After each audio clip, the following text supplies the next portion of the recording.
Good evening, everyone. Thank you very much for coming. I'm Catherine Fleming. I'm the Deputy Provost of the University, and I'm very pleased to welcome you to this evening's University Professorship lecture. We're particularly honored tonight to hear from University Professor Paul Romer, who, as you all know, is a renowned economist and policy entrepreneur who has made many significant contributions, particularly to the field of urbanization. And as many of you know, the University Professorship at NYU is a university-wide award that honors truly outstanding faculty members for the significance and depth of their scholarship. And in this sense, our university professorships are very similar to those at other research universities. But at NYU, the title is conferred only upon scholars whose work possesses a significant interdisciplinary dimension. And because of this interdisciplinary element, the title of university professor carries a somewhat different meaning here at NYU than at other institutions. NYU university professors work beyond a strict concept of the disciplines, and in doing so, they define new ways to address the complex, interrelated, and urgent problems that confront us today. Now, at NYU, a university professorship carries with it three responsibilities. I'm sure, Paul, it feels to you as if there are far more than three, but here are the three formal ones. First, to teach each year one university-wide course on any topic of one's choice as part of the normal course offerings of the university. Often the topic, in keeping with the professorship, is interdisciplinary, and at times the course is co-taught with another university professor. The second of your obligations is to advise the president and provost on academic matters at the university as a member of the group of university professors. And the third, which you are here to witness, is to deliver an inaugural public lecture to the university community. Now, in a few moments, Peter Henry is going to introduce our speaker, but I would like just to say one thing about him, which is that he crosses many bridges, disciplinary bridges, to be sure. Based on the title of tonight's talk, I suspect he may also talk a little bit about bridging applied and theoretical research. But I, having had the pleasure of working with him quite closely over the course of this year, would like to add that he bridges another divide, one that I refer to as the divide between the civilian world and the academic world, which is to say, Paul is, in addition to being very smart, a very, very decent, nice guy. And those things do not, alas, always go hand in hand. Now, NYU is very fortunate to have an extraordinary group of university professors who contribute greatly to the intellectual environment and educational progress of the university and to the highest levels of scholarly accomplishment. I'm very pleased that you have joined us tonight for this opportunity to hear Professor Romer present some of his research work in the field of urbanization. And please join me now in welcoming Peter Blair Henry, the Dean of the Leonard N. Stern School of Business and a distinguished economist himself, who will actually introduce Paul. Thank you.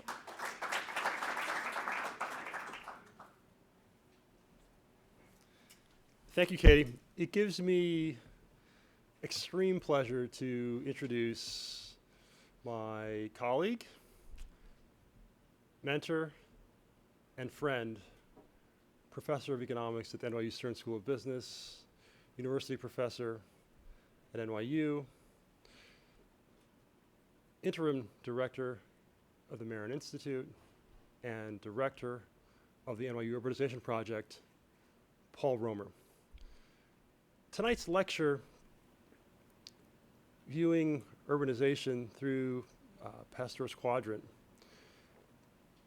is in many ways a reflection of Paul's career in of itself. I don't want to steal Paul's thunder. I'm sure he's going to tell you about Pasteurs Quadrant. But let me just say that Paul has sampled each of the quadrants to which he'll be referring. Paul started his career as a dyed-in-the-wool theoretical macroeconomist, and actually Paul would probably say as a theorist who happened to apply his trade in macroeconomics. His two papers that came out of his graduate school thesis, Endogenous Technological Change and Increasing Returns on Long-Run Growth, both of which were published in the Journal of Political Economy, one in 1983 and one in 1986. We use the word seminal probably too often, but those were seminal papers. Everybody in graduate school, when I was in graduate school in the early 1990s, mid-1990s, I want to make myself a little bit younger here, everybody read those papers. They were on every reading list. It is not an exaggeration to say that Paul single-handedly, through his work in Bohr's Quadrant, reignited the field of economic growth by exploring the role of how we could understand the endogenous evolution, that is, how technological change evolves within the context of an economy, not as an assumption, but as an outgrowth of interactions between economic agents, and had an enormous impact on the field. So that was Paul's first stage of work. Paul became an assistant professor at University of Rochester, went on to Chicago, then to Berkeley, and then on to Stanford Business School, where he first taught in a business school. He'd been in economics departments his whole life. And as an economist at Stanford Business School, Paul did something, again, which was extraordinary. And we like to say here at the Stern School that our goal is to produce people and ideas who transform challenges into opportunities to create value. And Paul did exactly that, but in an unexpected way. Being a first-time business school professor who had spent his career teaching economics to mostly to PhD students, Paul realized that in order to engage MBA students in the classroom, to go through the difficult mathematical gymnastics that's necessary to understand the field in the way that Paul believes you should understand macroeconomics, that he needed to get students to engage with the material before they came to class. So long before anyone had ever used the term flipping the classroom, Paul Romer flipped the classroom. And I know this because Paul Romer also convinced me to be an assistant professor at Stanford Business School, where I learned to teach from him. So Paul said, if my students aren't engaged, what I'm going to do is I'm going to find a computer scientist on campus to program problem sets. So that students have to do problems before they come to campus, and they have to read what I've written before they get to class. So he flipped the classroom. And not only did Paul flip the classroom, but out of, endogenously, if I might say so, this grew into a company called Aplia. Aplia is one of the first really online learning technologies. Not a widely known fact. And Paul then sold this company. So he was firmly, at that point, in Edison's quadrant. But that wasn't enough. Paul is always thinking about new things. And as fortune would have it, I ended up here at the Stern School of Business. And we were able to persuade Paul to join us here at Stern to do his work in this next quadrant, Pasteurs Quadrant. And I remember the first time Paul mentioned to me his, I guess, third or fourth or fifth big idea of his career. Paul mentioned to me that he was thinking about cities. I wanted to have lunch, and so we sat out in the quad, and this was back still in California, and Paul talked about this idea of charter cities, which he may mention tonight. Why can't we take institutions that have led to economic development in advanced countries and export them to other countries so that they can leapfrog the process of development? So that idea of charter cities has grown into a bigger idea on urbanization.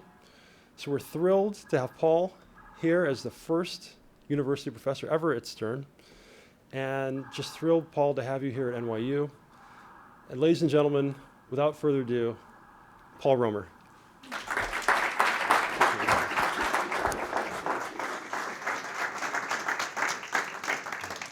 With introductions like these, I feel like I should sit down and let Katie and Peter keep talking instead of try and say something myself. When I decided I wanted to work on cities, I started looking for a university that would commit to making a serious effort to study cities. And I actually resigned from tenure at Stanford to signal, in effect, that I was ready to go on the market and put myself into play, and then had discussions at Stanford to see if they would do it, had discussions at other universities as well. And fortunately, around that same time, Peter had been recruited here to NYU. And I came to NYU in part because this, amongst all the universities, all of the other ones that I spoke to were by the conventional measures more highly ranked. But NYU was the kind of place that was willing to try something more risky, a little bolder, more innovative. So I made exactly the right choice in coming here. What I didn't fully appreciate at the time, and appreciate much more now, is that the civilian quality that Katie was referring to is a remarkable feature of the administration here. It's not just a senior administration that's willing to think boldly, try new things, but it's also a very committed, decent group of people. And Peter is one of the most decent people I've ever worked with, and so I was just delighted to be able to follow him here. But what I've learned since coming is that John Sexton has been able to attract to the senior administration a number of people who are both good humans, good to work with, but also people who are committed to some larger purpose. And so it's really been gratifying to know that I made the right choice when I came here. The other thought that occurred to me as I listened to Katie's introduction is that I won't really lived up to my obligation to be fully multidisciplinary in the discussion here, because I'm going to be extremely critical of economics. And I suppose if you pushed me, I could. Well, if you pushed me, I could be more critical of my, the sister disciplines as well. But I thought I could speak more accurately and more candidly if I directed my remarks at economists. So I will be a little bit narrow in talking about economics. So with those preliminaries, let me just dive right in. The title, Approaching Cities Through Pasteurs Quadrant, frames two questions for me. The first is, why should academics study cities? And the second is how. Now I'll start with the second and direct you to the handout that's on your seats, which has a picture of this diagram that was developed by a political economist, a political scientist at Princeton named Donald Stokes, who was trying to escape from the narrow confines of what people refer to as the linear model that specified a kind of a linear path from basic science to applied work. And what Stokes suggested is that we think about two questions. What motivates the work that a researcher is doing? Is it intended for use to solve some problem, or is it driven essentially by curiosity or some scholarly pursuit? And is this work motivated by some quest for fundamental understanding? And his point was that there is a kind of research which is use-inspired, but also committed to making contributions to basic science or to fundamental understanding. And this is what he referred to as Pasteurs Quadrant. So Louis Pasteur was the kind of scholar who not only thought about how to improve the processes for preserving food, but contributed to the development of microbiology, and along the way made an enormous contribution to saving lives. The gist of Stokes' claim in a book called Pasteurs Quadrant is that this type of research is hard to sustain in the university, but extremely important and worth committing to. And as Peter suggested, it really was a third phase in my career to try and commit to do work in this quadrant. But as he indicated, I think it's fair to say that I've worked in both the Bohr and the Edison sides, and I have no disrespect for any of those. And the claim that the Pasteur Quadrant work is important not to undermine in any way the importance of the other kind of work as well. Now, if you've been around these kinds of discussions at universities as a faculty member, as soon as you hear Pasteurs Quadrant, you know it's time to get ready, because what the typical reaction will be is, okay, here comes some paper pusher from the administration who's trying to tell me to work on some topic that somebody else thinks is important and to tell me how to do my job about conducting research. So it's not typically well received by faculty members. Stokes was trying to be even-handed. You know, Bohr is great, Edison is great, Pasteur is great. You know, all these things are good, but generally, people in research faculty in universities are pretty skeptical now when they hear about a pitch for Pasteurs Quadrant. So let me suggest, if you're skeptical, a different framing, or if you have to persuade somebody, a framing you can use with them.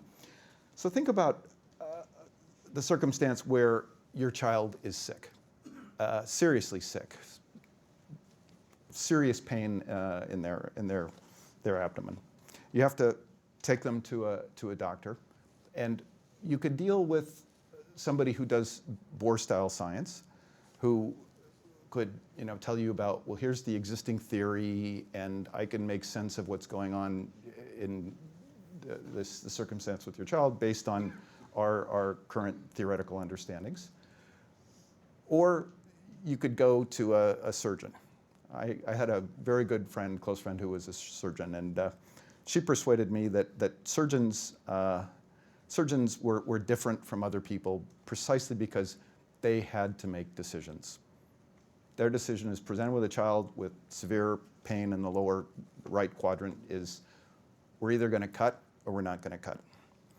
And that kind of discipline about, we've got to make a decision now, can cut through, literally, a lot of the process that often preoccupies us in the Bohr quadrant. Do we have enough evidence? Is it convincing? Should we continue to persist with an existing theoretical framework? Should we allow something new? Surgeons don't want to hear any of that. They want to know, what are the facts? What's the best evidence? We're going to make a decision now. And if you're the parent of a child who's sick, you want somebody who will make that kind of call without telling you about methodological principles. So there's a way to think about the Edison work as the stuff that really matters. But then you want to think about the fact that surgeons don't always get things right. There's a famous episode in the history of science where a doctor named Semmelweis noticed that in 2 clinics in Vienna, the clinic where medical students were helping mothers go through birth, deliver babies, that clinic had a much higher mortality rate than a clinic that was staffed by midwives. And so Semmelweis started to look very carefully to understand what was different between these 2 clinics, ruled out a number of other possibilities, and concluded that what was going on was that the medical students who were coming from autopsies were then delivering babies without washing their hands and were infecting the mothers, whereas the midwives typically did not do the autopsies. Apparently they did the autopsies partly to pass time as they were waiting for the mother to go through the long, prolonged process of birth. So Semmelweis was the essence of this Pasteurs Quadrant style of research, where he looked at what the doctors were actually doing and was trying to understand, we have a problem here, how can we solve it, and did some careful research comparing these 2 clinics, also looking at the mortality rate before the introduction of the autopsy process there at the hospital, and showing that the infections and the high death rate followed on the introduction of this process of getting the med students to do these autopsies. So it was very careful research. Unfortunately, Semmelweis had trouble persuading the Bohr scientists of his day to take seriously the possibility that washing your hands could have an effect on the health of the patients you treat. The prevailing theory was that people had, there were 4 humors, and that was an imbalance in the humors that typically led to illness, and the key mechanism for rectifying an imbalance in these humors was bloodletting. So I'll now elaborate or kind of make up a little bit of this story. So don't treat the part that follows as fact. But imagine Semmelweis trying to speak to the Bohr scientists and having the Bohr scientists respond to him. Well, you know, we have this methodology, this theory. We've stuck with it a long time. Why should we depart from that? Your puzzling evidence is not big enough to get us to depart. And Semmelweis says, well, just, all right, forget about the theory. Let's just look at the evidence. And then imagine that the Bohr scientists said, well, you know, we ran some regressions. And it turned out that we got a statistically significant positive coefficient on bloodletting in a regression for life expectancy. Although it did take a regression where we included the astrological sign of the patient and the letters in their name. We assigned letters to numbers and then added up the numbers and used that as an instrument to try and explain the endogeneity of the bloodletting. And we tried a bunch of different things, a lot of which didn't work because we didn't get a positive coefficient on bloodletting. But then we have this particular regression where it just came through clear as could be. So you know, you're just kind of out to lunch here. We've got a T statistic that shows that bloodletting is the thing to do. And Semmelweis, you know, starts to throw up his hands. And then Semmelweis is introduced to the randomnistas who say, in addition, we have now run a clinical trial where we randomized some of these mothers into the bloodletting or no bloodletting. And, you know, a bunch of those trials we kind of messed up on, and they didn't produce valid results. But we now have a trial that shows that there's a statistically significant positive effect of bloodletting on life expectancy. It took 20 trials before we actually got one that gave us a 5% significance level, but you know, it's a lot of learning by doing in this trial process. Now, Semmelweis was committed to an insane asylum and died there, I think, because of the frustration of knowing that he couldn't get people to listen to this simple change in practice. He not only analyzed the history at his institution, but then introduced handwashing with a kind of an antiseptic solution and brought the death rate down. Of course, the randomnistas would say, well, you didn't randomize, so we're not going to look at this before-after comparison. But Semmelweis had trouble persuading people to take his theory seriously, and was eventually committed to an insane asylum and died there. But the one optimistic part of the story is that he had more impact in his life than he realized, because a number of doctors who just couldn't believe that washing hands could possibly make any difference in the life expectancy of these mothers still concluded, you know, what's the harm? And they started washing their hands anyway. So there was some value in this Pasteurs Quadrant kind of research and the Bohr-style research. There was some value in having that be tested ultimately by the surgeons who got to decide, what are we going to do right now? And if there's a chance that washing hands is going to make a difference, we'll do it. Now, Semmelweis finally succeeded in changing attitudes, ultimately when Pasteur used his work partly on food preservation to convince people of this theory of microbiology and identified the concept of the germ. The germ is this entity, this abstraction that could help us understand why hand washing might make a difference. But the point is that there's something very important about forcing knowledge that we produce through our scholarly activities to face the kind of reality check that comes from having somebody like the surgeon decide, am I going to listen to you or not when I decide right now what am I going to do with this patient? And that's the general claim I want to make for Pasteurs Quadrant as a way to supplement or discipline the other kinds of work that we do.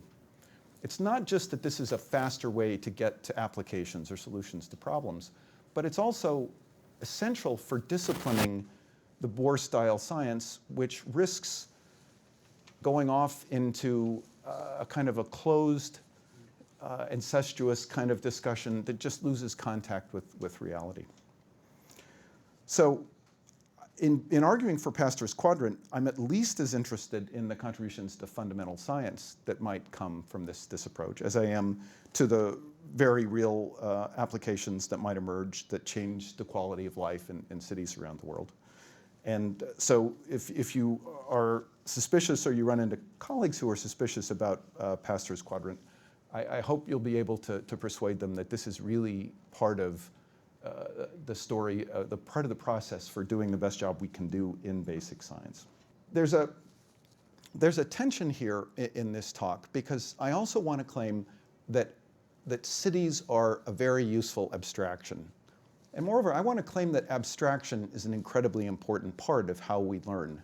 As Peter indicated, I did some work early in my career, which was really in this Bohr quadrant. I had no concept that the work I was doing might have any policy implications at all.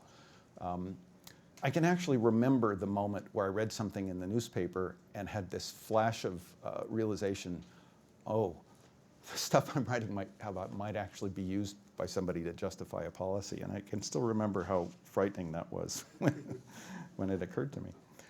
And I made extensive use of mathematics. But the mathematics helped clarify a key abstraction that I think informed our thinking about discovery, technological change.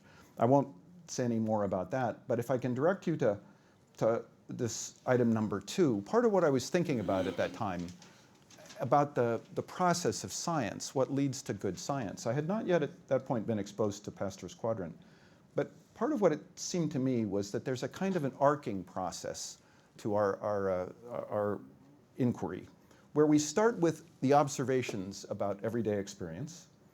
We move to something like description, and that description could be history, it could be journalism, it could be fiction, but it's typically in words. Sometimes we quantify what we observe as well. Then we start to model, and those models can be verbal, sometimes they're mathematical. In the best case, we then test that knowledge somehow, but it really survives the rigorous kinds of tests that it should be subject to if it clarifies the words we use and ultimately changes how we describe the world and even what we see and observe. So if you think about Isaac Newton, who engaged in one of the most astonishing kind of exercises of abstraction that I think we've ever seen, who realized that there was this abstract quantity of gravity that could unify what we observe if you drop an apple on the surface of the Earth and the motions of the moon around the Earth and the Earth around the sun. He made that leap of abstraction by observing, describing, building on quantification people had done about the motions of the planets for many years. He used mathematics to specify a very famous formula, F equals m times a, force equals mass times acceleration.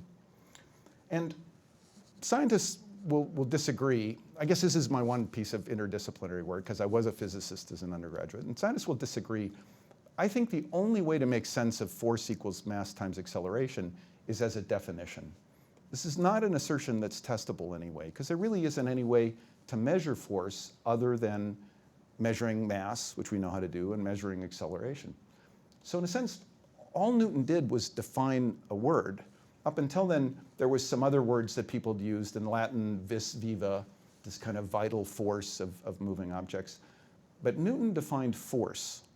And that turned out to be an incredibly powerful definition. With an operational interpretation, measure the mass times the acceleration. And then you could see the power, the unifying power of the force of gravity, but you could see the force of a stretched spring, of a bent piece of steel. Force suddenly was something that everyone saw everywhere. So the claim I want to make is that that kind of abstraction, the stripping away of everything else and saying, I just want to focus on the force of gravity to understand the motion of the moon, that kind of abstraction is good, and it's the good part of Bohr-style science. But so that the up arrow in this arc is something we want to celebrate and encourage, but we want to be sure that we complete the arc and come back down to. So there's a process of immersion that I think is the counterpart to abstraction, where newly defined concepts, newly defined words like force, get put to the test of either being used and taken up by specialists, even in everyday discourse, or not. So in arguing for Pasteurs Quadrant, which suggests something about immersion, I also want to try and emphasize for you the importance of abstractions and of a few key abstractions in organizing our thinking about the world. And here's where I want to argue for the case of studying cities. It would be cheap to say, well, most people are going to live in cities soon. A lot of people are moving into cities, so therefore we should study them.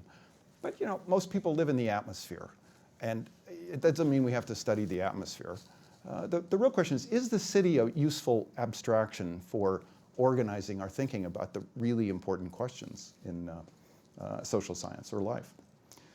I think you have to put it in the context of the abstractions that help us think about the big questions about how people cooperate on a large scale. I think the key existing abstractions are the concept of the individual, and then the concept of the business, which is, of course, the whole point of a business school. Businesses and individuals interact in an abstraction that economists refer to as the market, which has been an incredibly powerful abstraction as well. But the characteristics of the market are determined by the state. So the state, in particular, specifies something like the rule of law and property rights. And there's this remarkable result we attribute to Adam Smith, that if the state specifies property rights and it enforces the rule of law in the sense of specifying property rights, and then letting people act selfishly, you can get outcomes from interaction that are beneficial to everyone. You can get cooperative benefits on a scale that was never possible before. So this is a very powerful way for organizing our thinking about the changes from the time when humans lived in mobile hunter-gatherer bands into much, much larger groups that interact with each other. But it relies on what Daniel Dennett, the philosopher, calls a skyhook. There's a piece of this explanation that's just brought in from outside with no justification. Where does this state come from? And how does this state enforce the rule of law? What is the rule of law? And in social science, we have no good answer to this question. The kinds of terms that we use that are like vis viva from physics pre-Newton are terms like democracy. We don't know what we mean when we say democracy. Or institutions. If you ask people and listen carefully, you'll see that many people use institutions to mean very different things. On democracy, does democracy mean that the majority can vote to take away the property from the minority or to kill the minority? Well, most people say, well, of course not. That's not democracy, but democracy has some protections for the minorities. Okay, so where do those protections come from? Well, it's the rule of law. Where does rule of law come from? Well, there's an enforcement authority, this monopoly on violence by the state. How do you hold accountable those people who have this monopoly of violence? Oh, well, democracy. It's entirely circular and never addresses the fundamental question of who guards the guardians and how does this system work? Well, there's some institutions that somehow lead to the rule of law. We're still very confused about what is going on here. And you can think of it as kind of a historical question. The quip I like from Gordon Brown is that in establishing the rule of law, the first 5 centuries are always the hardest. So yeah, from Magna Carta, it took a long time to get to where we are, but thank goodness we made it. But of course, the problem is that we haven't made it in large parts of the world, and we don't know how to make that rule of law possible, or more fundamentally, to make the benefits of cooperation, the kind of enormous benefits that can come from cooperation when it takes place in this environment where the rule of law is provided. I think that cities will help us understand the complexities here. In part, cities developed sooner than either nations or businesses, so they're historically older. In Europe, cities also made use of a kind of accountability that is different from the kind of accountability we think of with nations. It's much more like the accountability that holds businesses to their purpose, or makes sure that they do something which is beneficial. People have an option of exit as well as voice. If with businesses, it's primarily exit. If you don't like what the business offers, you can leave. In the nation, you basically have voice, because as national boundaries have emerged more recently, mobility has been severely limited. But within cities, you still have the option to either exercise some kind of voice or to exit. And I think this exit option was both important to the historic emergence of things like the rule of law, and also a strategy we could potentially use in trying to bring the rule of law and better options for cooperation to other parts of the world. This concept of charter cities that Peter alluded to. I think this notion of a city as an abstraction comparable to businesses and nations has other applications as well. It makes us think about things that we don't always think about. What about startups, for example? This is part of the discussion we were having about charter cities. We know that startup businesses are sometimes valuable. Would it be useful to think about startup cities? In today's world, you can't really think about startup nations, but you can think about startup cities. What about takeovers? Annexation used to be a takeover mechanism, not unlike the kind of takeover mechanism we see amongst firms. I think annexation has become less common in the United States, at least, and we should be asking, is that a good thing? Should we be facilitating takeovers? What about breakups? You know, we sometimes see firms that get broken up. Should cities be broken up? What happens to the distribution of sizes of cities? Is this analogous to what we see in terms of the distribution of sizes of firms? So thinking about cities as intermediate between nations and businesses, I think is a very fruitful way to rearrange the abstractions that guide how we think about the world. And when you think about the deeper questions about the rule of law, like the concept of legitimacy, things become much more operational. You start to have a sense of who's the surgeon I've got to talk to if I've got a concept of legitimacy, and see if this is actually something that they can actually put to use and make use of. And in particular, when you think about stopping homicide, I mean, if homicide is an extreme indicator of the failure of rule of law, if you start to think about who either inhibits or doesn't inhibit homicide, it's done primarily at the city level. Different city administrations do this poorly or well. And as I'll argue in a minute, and as others have already argued, legitimacy of the government, the legitimacy of the enforcement authorities in the government is an important part of understanding how we control violence, so that we can understand some of these basic concepts like accountability of holding the who guards the guardians, that kind of accountability. I think we can get a much more specific purchase on these questions when we actually think about what could we do to create a city where we have low levels of homicide. So let me come back to legitimacy in a minute. Switch now to a possible surgeon that we could be speaking to about our analysis of cities. Think of the judge who's handling the bankruptcy in Detroit. This is, of course, not just a hypothetical suggestion. Here in the Marron Institute, some of us, myself included, Clay Gillette, who's here, have been in conversation with the emergency manager in Detroit, and implicitly trying to influence some of their conversations with the state of Michigan and with the bankruptcy judge about what to do in Detroit. Now, if you look at my panel number 3, what this shows is an indication of a way in which Detroit is different from most other cities in the United States. The average here is for metropolitan areas of between 2.5 and 5 million total population. The solid line shows you density in terms of residents per square mile as a function of distance from the city center. And it's a specific measure of density. It's a weighted measure of density that's used by the Census Department, which is better than other possible measures for technical reasons. What you'll see is that Detroit has many fewer residents in the center city than the typical large metropolitan area.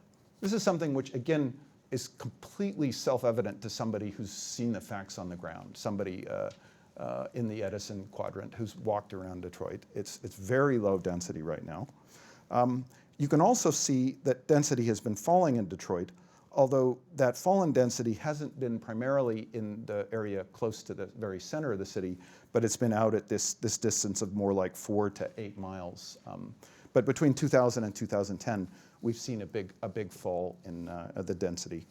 Now, this fall in density is confined almost entirely to the administrative unit of the city of Detroit. So if you look at the broader metropolitan area in Detroit, there's no comparable fall in population. If you look over time, the city fell from a population of about 1.8 million in 1950 to about 700,000 today. But the metropolitan area grew from 3 million in 1950 to 4.3 million in 1970, and it's been roughly constant since 1970, about 4.3 million.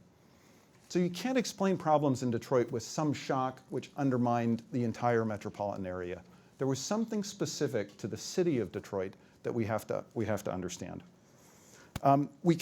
We know, for example, that in other cities, density has been falling in the center of the city. Basically, people have been moving over long historical periods of time towards more consumption of land per person as they get wealthier. But at least right now, Detroit is behaving in a way which is anomalous compared to all the other cities in the United States, and in a way which suggests a kind of opportunity for Detroit. If they could just make the land in the center of Detroit as attractive as the land in the comparable cities around the United States, you'd have a lot more people there. It would be a lot more valuable. There'd be a lot more tax revenue that the city could use.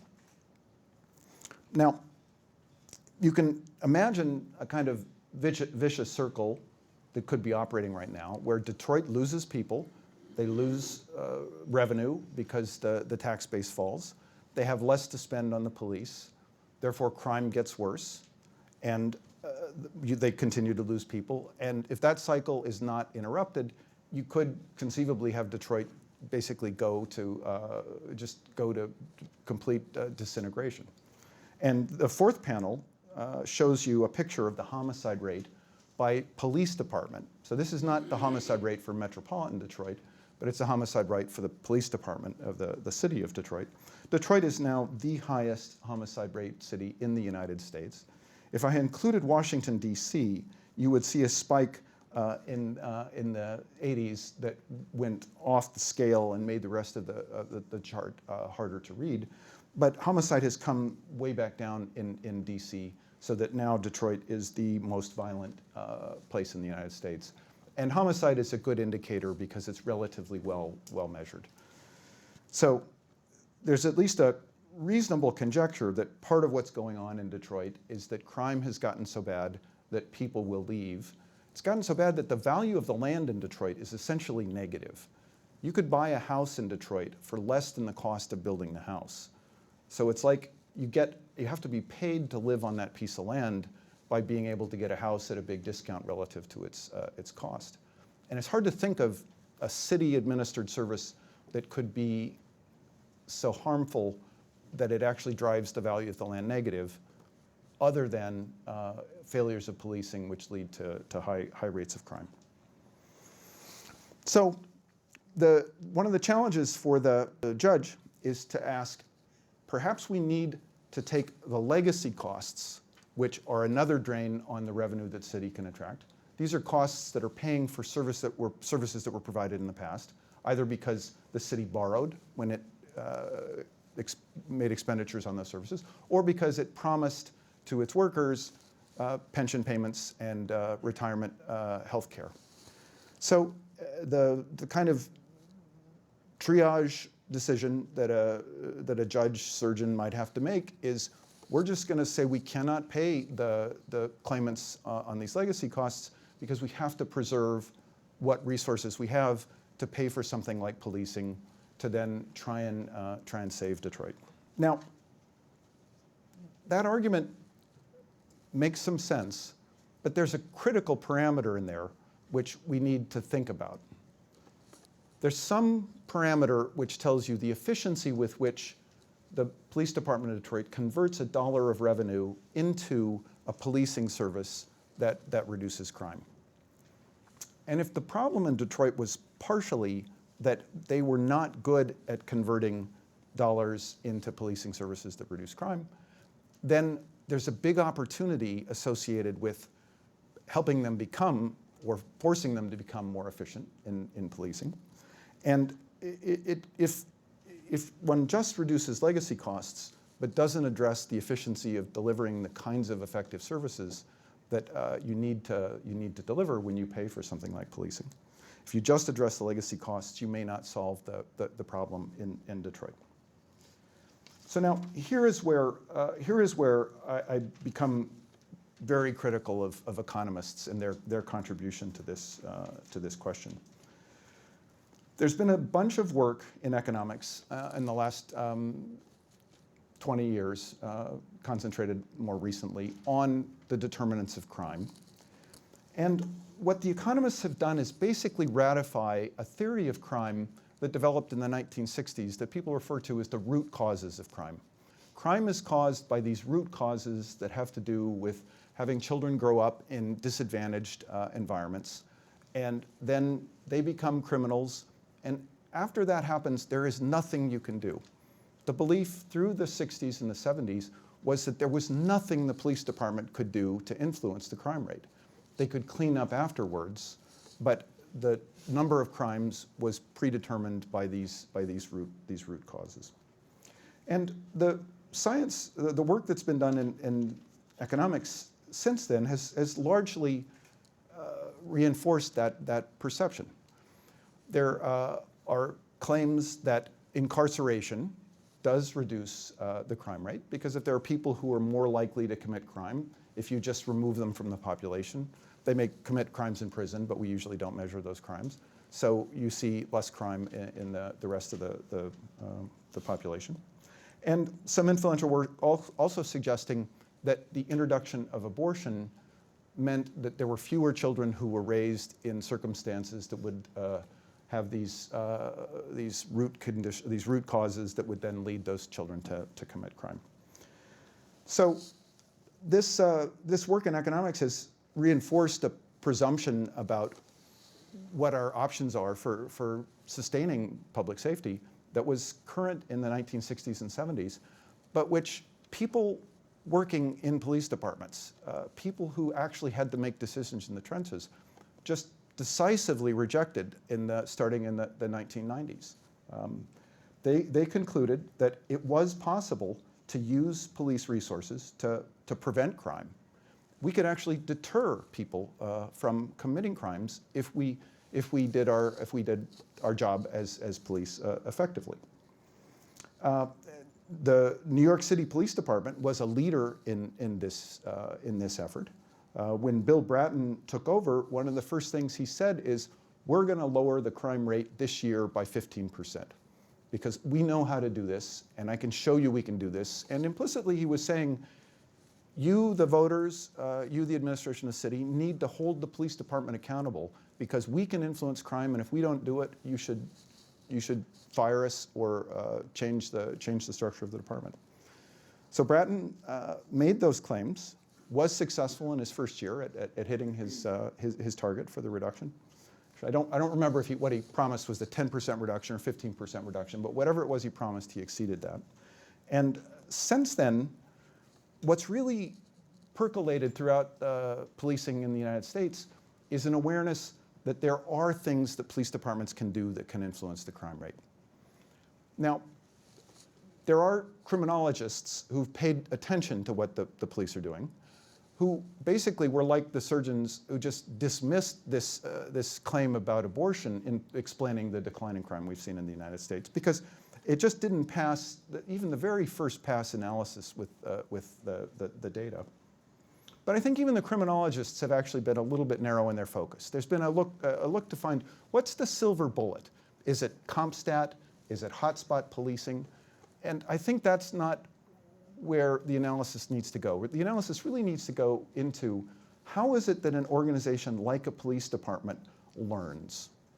Once it's held accountable to meeting some goal, measured in terms of outputs instead of inputs, how does it learn to hit that goal and get better at hitting that goal? And reducing murder in the 1990s may be different than reducing murder right now. Reducing car thefts might be different than reducing murder right now. One of the biggest contributors to crime in New York right now is thefts of cell phones. They're not using hotspot policing to try and address cell phone thefts. They're actually trying to use legislation to force basically the phone companies to change features that make it less attractive for people to cell phones. So looking for some silver bullet like hotspot policing or CompStat, I think is going to miss the deeper point, which is that in an organization like a police department, if we can hold them accountable to hitting some kind of measure according to outputs, and then if we give them the tools where they can learn what works and what doesn't work, and they can adapt over time what they do, then we can get better outcomes. And what I think is a much more likely explanation for the decline we've seen across the United States is that shift in what's possible and that shift in increasingly in this direction of holding police departments accountable, letting them experiment, and firing people if they don't live up to the goals one sets for them. Now, the economists who have been arguing back and forth about whether or not to include the sign, the astrological sign in the regression and the abortion, the test for abortion, I think have been chasing their tails. And this entire effort has been a colossal waste of time.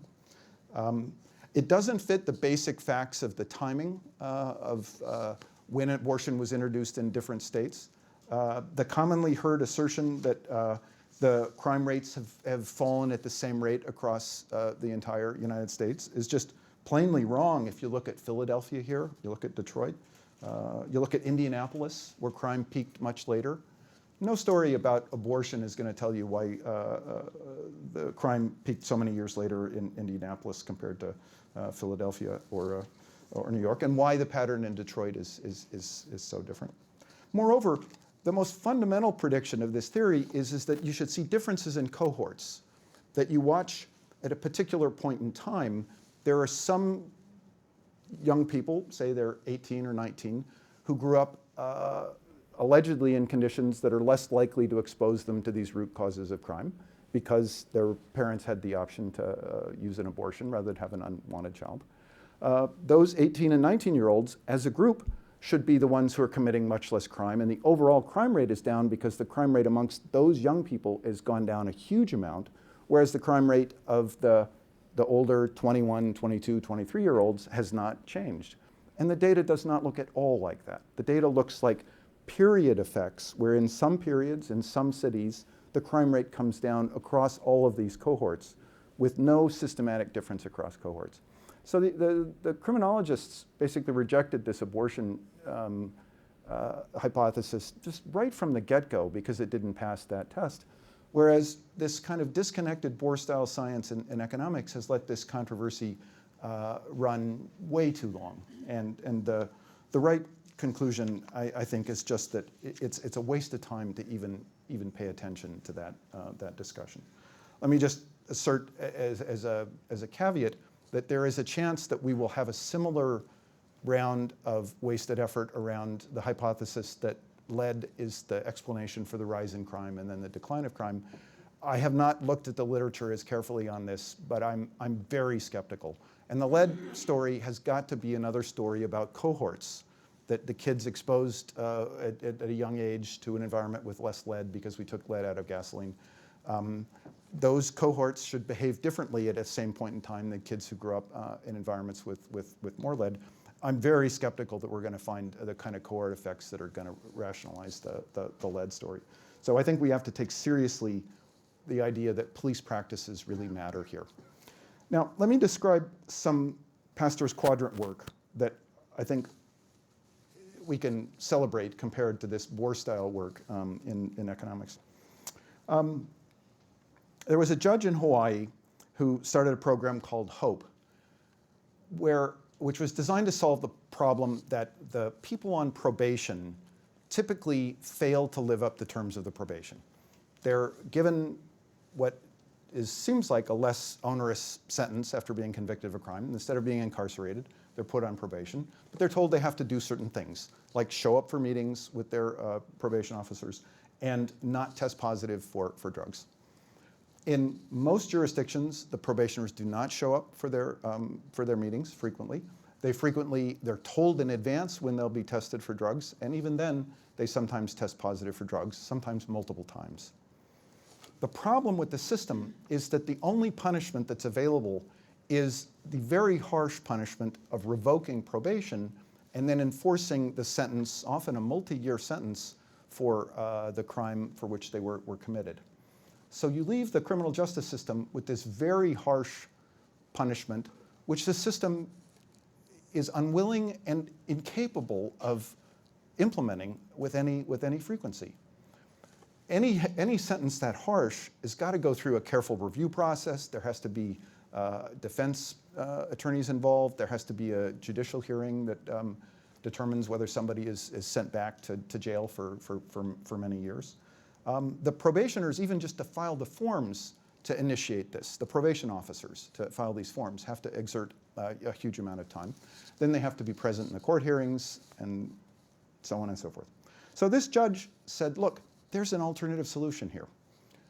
I'm going to create a process whereby if you fail a drug test or you don't show up for a meeting as a probationer, you will be sentenced within 36 hours to a weekend in jail. So the punishment was relatively short, often just one night or a few nights. If somebody was working, it was often over the weekend. But in the language that was articulated by the person who studied this, Mark Kleiman, it was swift, certain, and fair, SCF. So this is his new acronym. And when they evaluated this project, the judge succeeded and had to go through some really serious challenges to get the probation officers and the other participants to agree to this. Because their first reaction was, if you're going to make everybody who tests positive go to jail, there are not enough hours in the week to process all the forms we'll have to process because so many people test positive. But of course, what they didn't anticipate was that if it's a small sentence, the process could be made much simpler. And also, if it was certain that many fewer people would actually test positive. So they set up randomized testing. On every day you could get called in for a test. If you tested positive, you'd go through a very quick hearing and typically get sentenced to a weekend in jail, and you'd be sentenced within 36 hours. This program, when it was evaluated by Mark Kleiman, showed dramatically better success, as you might imagine, compared to the traditional probation process. People showed up for appointments. Most people didn't test positive for drugs, or they tested positive once and they spent a weekend in jail, and then they stopped testing positive. The few people who tested positive several times were then good candidates for something like diversion into a residential treatment program, but you didn't have to start out with residential treatment for everybody who was taking drugs when they first got assigned to this HOPE program. So it was more efficient in terms of resources for the state. It imposed much less in the way of burdens on the system to implement, and it was much less harmful to the lives of these young people as well. A telling part about this is that one of the biggest objections from the young people subjected to this process came because one of the judges brought in later could not be persuaded that the short sentences were a good idea, and imposed something like 6-week sentences compared to the 2 weeks, the 2 nights in prison. This led to this perception of unfairness, which the participants attributed to racial profiling. But you can actually see statistically that it wasn't a function of who the probationer was, it was a function of who the judge was. But this perception of unfairness about the system started to lead to a backlash by the participants and could have undermined the beneficial effects that it seemed to have on their behavior in deterring this kind of bad behavior.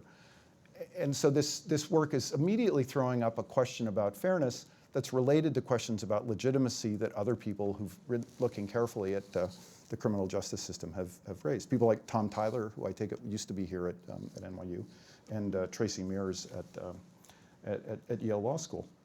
The surprising thing for me, though, was that when they looked at the probability that a probationer gets tested a second time, has a positive second test for drugs, or misses an appointment, that probability did not depend on the sentence length.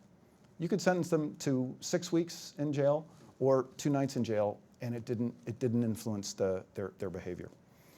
So this is signaling something fundamental about the model of individual behavior that economists don't understand, just as this very acute concern about fairness, I think, suggests something that they don't understand.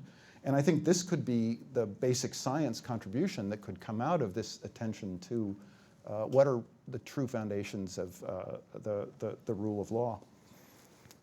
Let me just say as an aside, I wasn't going to talk about this, but Peter mentioned that I did start this software company where we were trying to get students to turn in their homework. And conceptually, it turns out that getting students to turn in their homework is a little bit like getting probationers to show up at their appointments or not to take drugs. And we developed some language in the company, which was what we called the discontinuity at zero. What we meant by that was that we told professors, say that this homework matters for the grade the student will get in the course, but keep that number small. You could tell them all of the homeworks, like we're trying to get them to do like 2 homework assignments a week. All right, if you can't do that, 1 homework assignment a week, a bunch of homeworks, make them all add up to 10% of the grade, or 5% of the grade, or 2% of the grade. It turned out it didn't matter. The deadline and the idea that it mattered at all induced a huge amount of additional effort by the students. Whereas if you told them this is optional, it will help you get a better grade on your exams, it'll help you, better exam grades will mean better job opportunities, better employment opportunities. Doesn't matter what you say, if it's optional and there's no deadline, you get very little effort on the homeworks, whereas an epsilon of a grade weight induced a huge amount of effort. So there are some deep issues about what drives motivation and how we make decisions, and why does legitimacy and fairness loom so large in these decisions that I think we can understand. And if we understand them, we'll be able to offer a better answer to people around the world who want to know, how can we get access to this modern system where I don't have to worry about getting killed, where I can trade with strangers, I can get the benefits of the benefits of cooperation that a market economy offers. So I'm excited to be at a place like NYU, which is willing to encourage more work like that work that Kleiman did, and to encourage us to go beyond just the kind of traditional Bohr-style work that I think has characterized the economics of crime. The kinds of things we're doing right now, for example, include embedding somebody in the police department in Detroit, so we can actually see, they've already seen a pretty significant decline in homicide in Detroit with a new police chief who actually worked under Bill Bratton in LA. We've seen a decline in crime. We want to document what are the specific practices, management practices, that were used to change what the police are doing and that are now leading to a fall in crime.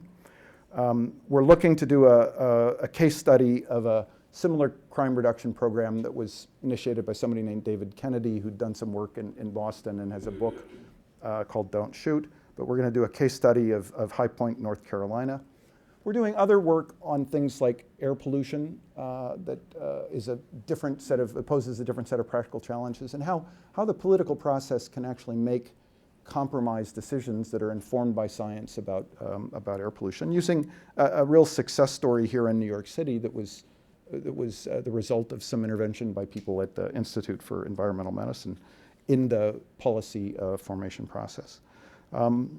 We're looking at things like public space in expanding economies, in the development of parks here in New York City. We're thinking about the kind of management information systems that might give, say, city officials in Mexico City some ability to understand how their decisions about regulations about housing and zoning, how those translate into, the many decisions they make, how those translate into ultimately higher housing costs than would otherwise be necessary, so they can start to think about trade-offs between different regulations when they understand what the different regulations, what those mean for housing prices. So through this kind of grounded Pasteurs Quadrant kind of work that pays careful attention to what people are doing, what problems they're solving, and tries to analyze it conceptually and ultimately link it back to a conceptual framework that can inform basic science. I think there's hope that we can influence both things like crime rates, the cost of housing, air pollution around the world, but ultimately contribute to what I think should be the single biggest challenge and goal in social science, which is to understand the foundations of the kind of incredible cooperation at a scale that was just kind of inconceivable if you had watched human evolution throughout the Pleistocene, that millions of us could live in one nest and then trade with billions of us all around the world was just so incredibly far-fetched given what you would have predicted based on our history as a species. But we've turned out to be remarkably adaptable and have done things that are really unprecedented in the animal kingdom, and that ultimately trace back to these moral systems that we have that can be activated by things like notions of legitimacy and concern for the effects that we have on others. So I hope that I've persuaded you that the pitch for Pasteurs Quadrant is not just a busybody attempt to interfere with the research you do.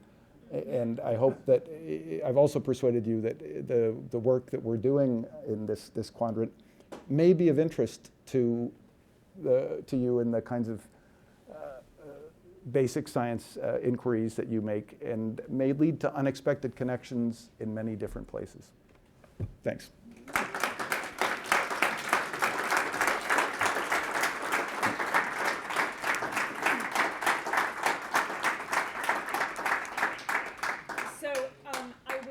To invite everyone to a reception, which will be taking place just across the hall in what I believe is pronounced the Abbey Bogan Faculty Lounge. And perhaps those of you who have questions could direct them to Paul in that venue. Thank you again very much. It was really good.